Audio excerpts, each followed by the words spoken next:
മാനവസേവ മാധവസേവ എന്ന ആശയം പ്രാവർത്തികമാക്കുകയാണ് സേവാഭാരതി എന്ന് ജസ്റ്റിസ് ദേവൻ രാമചന്ദ്രൻ പറഞ്ഞു. അങ്കമാലി സേവാഭാരതി സുകർമ്മ വികാസ കേന്ദ്രം അനുബന്ധ കെട്ടിട സമുച്ചയത്തിന്റെ ഉദ്ഘാടനം നിർവഹിച്ച് സംസാരിക്കുകയായിരുന്നു അദ്ദേഹം. വിജയദശമി ദിനത്തിൽ നടന്ന ചടങ്ങിൽ കെട്ടിട സമുച്ചയത്തിന്റെ ഉദ്ഘാടനം ജസ്റ്റിസ് ദേവൻ രാമചന്ദ്രൻ നിർവഹിച്ചു. മാനവസേവ മാധവസേവ എന്ന മഹത്തായ ആശയമാണ് ഇവിടെ പ്രാവർത്തികമാക്കുന്നതെന്ന് ജസ്റ്റിസ് ദേവൻ രാമചന്ദ്രൻ പറഞ്ഞു. മാനവസേവ മാധവസേവ ആ ഒരു ബൃഹത് ആയിട്ടുള്ള ഒരു ആശയത്തിന്റെ ഏറ്റവും ഉദാത്തമായ ഒരു ഉദാഹരണമാണ് ഞാനിവിടെ കാണുന്നത്. നമ്മൾ പണ്ട് പറയും ഭഗവാന് നമ്മളോട് സംസാരിക്കാൻ അല്ലെങ്കിൽ സംസാരിച്ചാൽ നമുക്ക് മനസ്സിലാവാനുള്ള ഒരു കപ്പാസിറ്റി ഇല്ല. ഭഗവാൻ നമ്മളോട് പല പ്രാവശ്യം പല രീതിയിൽ സംസാരിക്കാറുണ്ട്.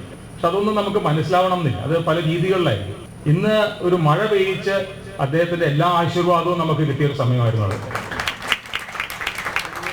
പാറക്കടവ് സുകർമ്മ വികാസ കേന്ദ്രം ചെയർമാൻ ഡോക്ടർ എം.എൻ. വെങ്കടേശ്വരൻ അധ്യക്ഷത വഹിച്ചു.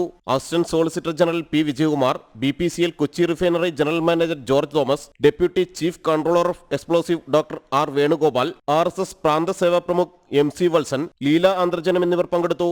ഭിന്നശേഷിയുള്ള ആൺകുട്ടികൾക്ക് താമസിച്ച് പഠന സൗകര്യങ്ങൾക്കുള്ള സേവാഭാരതി അങ്കമാലിയുടെ പ്രത്യേക പദ്ധതിയാണ് സുകർമ്മ വികാസ കേന്ദ്രം. സുകർമ്മ വികാസ കേന്ദ്രത്തിന്റെ പാചകശാല, ഭോജനശാല, അതിഥി മന്ദിരം, സേവാഭാരതി അങ്കമാലി കാര്യാലയം എന്നിവ ഉൾപ്പെടുന്നതാണ് 3 നില ദീനദയാൽ സേവാ സമുച്ചയം.